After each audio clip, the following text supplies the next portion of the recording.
Good morning, everyone. Great to be with you. I just want to kind of get a feel of the temperature in the room. When it comes to this technology, some people are really kind of playing with it and doing some really cool stuff with it. Some people are a bit scared of it, haven't really tried it all that much. Can you be really honest with me? Are you at, let's say, survival mode with this? Are you at mastery mode? So are you playing with it? Are you trying it out? Are you figuring out how to use it? Is it already having an impact on your work and your daily, the things that you do? Are you innovating with it? Okay, so can I have hands up for survival? Who thinks they're probably at survival mode? Right in the air for me. Thank you. Who's at mastery level? Getting used to it? Who's at impact level? Nice, there's a few of you there. Who's innovating with this? There's clearly a few people. I didn't realize I would be having to give a talk about ChatGPT in front of ChatGPT.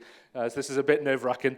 But it's good to know that I think a lot of you are kind of at that stage where you're like, what is it? What can it do for me? Where is this going to go? Whenever I start a talk like this, I always start with this quote by McKinsey & Company. It's about 3 years old now.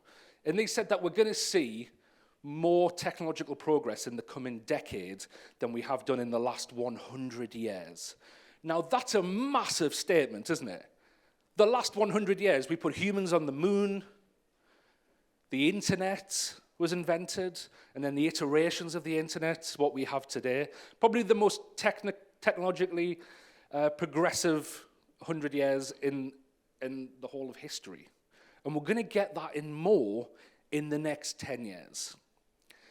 Now, for a while, I've been kind of starting talks with this, because I think it's a nice, impactful statement, isn't it? Get ready for change is pretty much the message. Didn't realize it was going to be giving me advice as well. I didn't realize until I started playing with ChatGPT how true this statement was. And so hopefully some of you, when you've played with it, see just how powerful this is. And what's probably was scary but also quite exciting is that this is the worst version of this technology we're ever going to have. We already live in an AI world. Every one of you has got a phone in your pocket or in your hand right now, embedded with AI. A lot of you have got assistants, voice assistants at home, which has AI in it. Google search, the algorithms within social media that we use. We already live in an AI world, so why is this so different? Why has everybody, for the last few months, started going on about ChatGPT and all the different other language models that are coming out? Well, what is it? And I think we've already heard a few people say what this is. But essentially, a large language model that can simulate human conversation. Why is that so special? Well, it was trained on 300 billion words worth of information. 300 billion words worth of information. By the way, the next iteration, GPT-4, has 500 times more the information, and is going to be even more profound. What it does is, now, a language model, what is that? Is it just taking information and presenting it to you? Not really. What it does is it uses kind of a mechanism, a bit like how we think. So it'll not just go, right, you want some information about William Shakespeare? I've got a Wikipedia page here, I'll just give it to you. What it does is a bit like what we do. So we've got experiences, we've got information that we've gathered over our lives. It uses its database, and it'll pull lots and lots of different information within a split second together, and then it puts it through the filter of a simulated human language, as we've kind of already seen with this robot this morning. Working very much how we do. Now, the possibilities for that are kind of endless, really. And the fact that this is going to keep learning and learning, and is already learning right now. Why is this, I suppose, scary for education? Now, I really like this model of innovation. So I did a course at Dartmouth University in America recently online, And one of the professors was a guy called VJ, and he uses this model with businesses around the world. And he says, if you think about your business as kind of 3 boxes, so you've got box 1, kind of your day-to-day performance engine, what you're doing, what brings in the money now, or what gives you the results now. Box 3 is where we need to go to innovate. We need to spend a bit of time there. We need to dedicate some time, maybe some resources to go, right, what are the weak signals coming down the line? What might disrupt us? What might we have to get on board with in the next few years? Box 2 is essentially what do you give up to get there? What do you need to give up from box 1 to get to box 3? Now, I don't think we particularly do this quite well in education. And very understandably, there's a lot of pressures that we're under, and we very much are in that box 1 field as a system. We haven't spent that much time in box 3 thinking what's coming down the line, what might disrupt us. And kind of as a whole, the education system has avoided disruption really for a few hundred years, whereas the world around it has been disrupted massively. I think that's about to change from the implications of this new technology. I think we're about to see some disruption that is going to have long-lasting effect. And I think it's going to revolve around this. So I think in this AI revolution that we're going into, we will be to create new realities simply using words. So we can talk and get words back. We can write and get words back. But where this technology is going is a lot further. So let me just show you some of the technology tools that are out there at the moment. So we've got text to image. Okay, so if any of you have played with any of these tools, there's Dolly, who's made by OpenAI, the same people who made ChatGPT. There is Midjourney is my favorite. Literally with prompts, with words, you can create original pieces of art. Okay, we've got text to video, text to audio, text to text, which is kind of what everyone's using at the minute with ChatGPT, text to motion, text to code, text to NFT, text to 3D, text to audio to text, audio to audio, which I guess is kind of what we were experiencing this morning, brain to text, image to text. Now, we're literally on day 1 of this technology, okay? We're on day 1 of this being used and having kind of open access to it. And this is what we've already got. I kind of liken this to the internet in the mid-90s.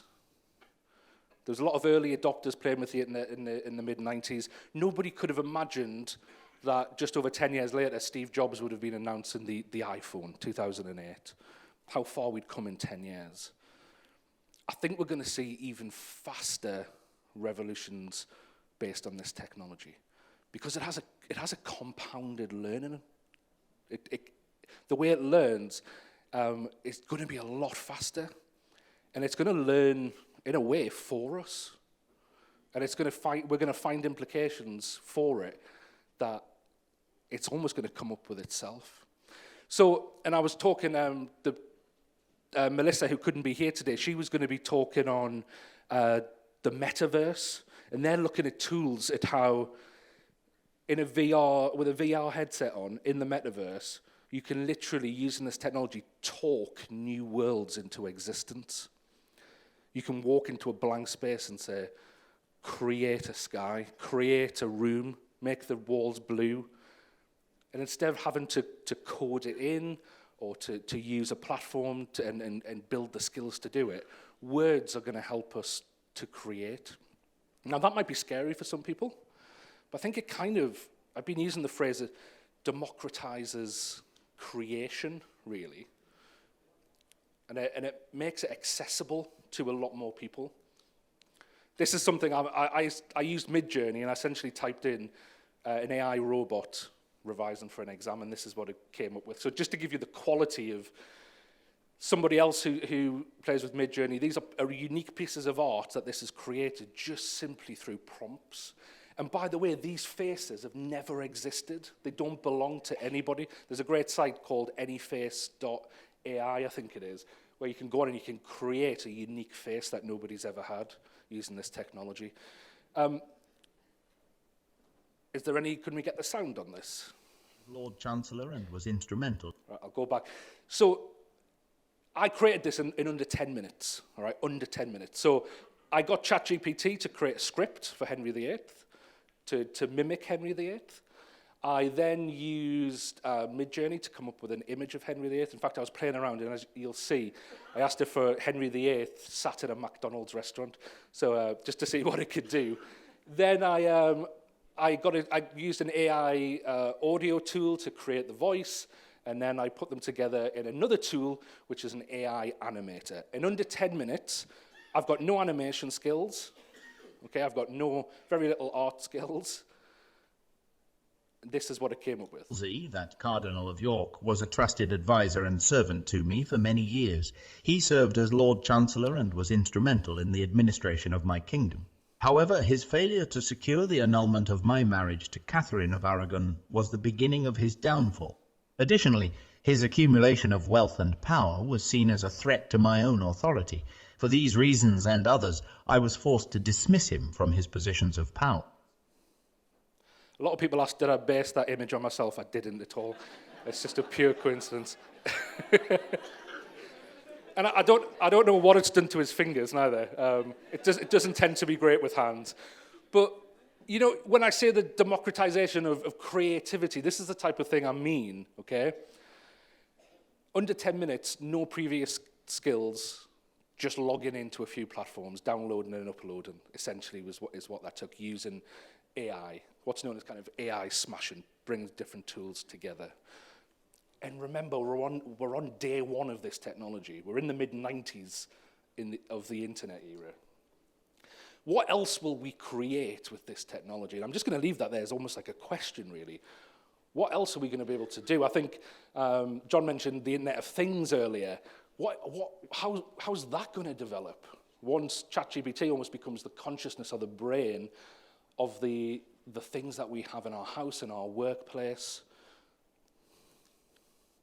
Right, back down to earth. So, I just want to demonstrate some of the things that are kind of really helping teachers right now in terms of ChatGPT. And I'm using ChatGPT as an example a lot at the moment. Obviously, Google's working on their own. Amazon are about to bring out their own version. But this is the most widely available at the moment. So a lot of my examples are on this. This is me asking it to create some retrieval questions.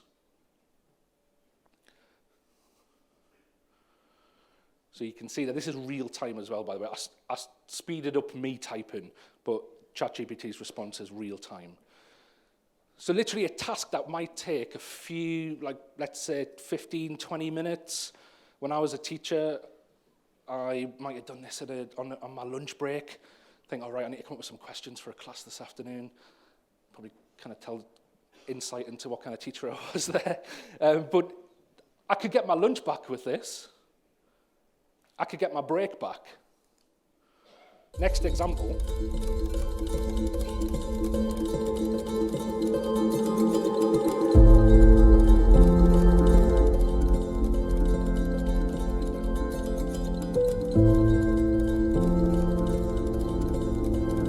Okay, so for this one, I have essentially given a student's answer to an exam question, an English language GCSE. I have given it the question, and I've given it the mark scheme. Again, real time there. Within half a second, it's already graded it, and now it's telling me why it's given that answer. You're going to want to check this as well. This technology isn't 100% perfect yet, but the time that's going to save a teacher is phenomenal.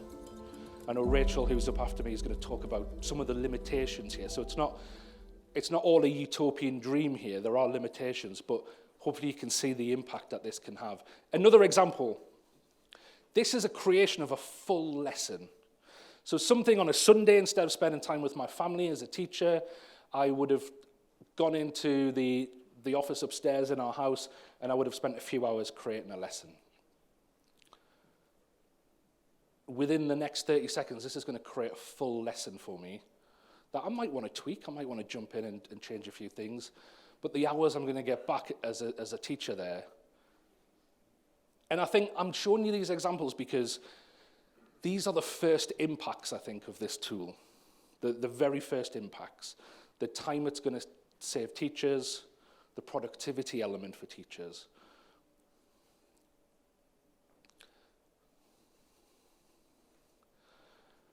There's a lot of questions about assessment. What does this mean for assessment? It's a big argument at the moment. Do we double down on closed books, exams, assessments, because we can't trust coursework at the moment? I'm of the other mindset. I think we need to be more creative with our assessment. We need to include these tools because our students are going to be using these tools when they go out into the world. And let's be honest, they're using them now. Sam Altman, who created ChatGPT, says ChatGPT is a horrible product. All right? That should give you some indication as to where this might go. It's not user-friendly. It crashes. If you're not paying for the paid version, the chances of getting in are very slim sometimes because of the traffic that it's not a great user-friendly product at the minute, but it's already disrupting industries all over the world. And it's disrupting education. Although we might not choose to look at it at the moment, or we might be busy with other things, right now it's disrupting education. The other co-founder of OpenAI, Greg Brockman, said a year from now, we'll look back fondly on the AI that exists today as quaint and antiquated. A year from now, we're going to look back on this as old-fashioned. I think we have to think about how we're going to teach in this AI revolution. And this is a model that I'm kind of experimenting with, and the skills that we're probably going to have to look at in order for our students to be prepared for this, to use it effectively. I think literacy is going to be so vital. A lot of people scaremongering at the moment by saying, well, it's going to destroy literacy skills. I think actually we need literacy skills more than ever to use this technology, because what you put into it, the words you use, are going to determine the output that you get. I'm working with an American publisher at the minute on a book about this because we feel like we need to get something out very quickly, and hopefully it's going to be out in May. That's going to be a guide for teachers. It's going to be a guide for educators. And I was interviewing David Price the other day for the book, and he came out with this phrase. He said, the nature of the dance between humans and machines. And I thought it was quite a profound way to put it, to kind of phrase the dynamic that we find ourselves in. As educators, I think we need to take Wayne Gretzky's advice here. We need to go into box 3. We've spent too much time in box 1. We need to dedicate our resources and our time to looking at box 3. We need to go to where the puck's going to be, not where it's been. Thanks very much.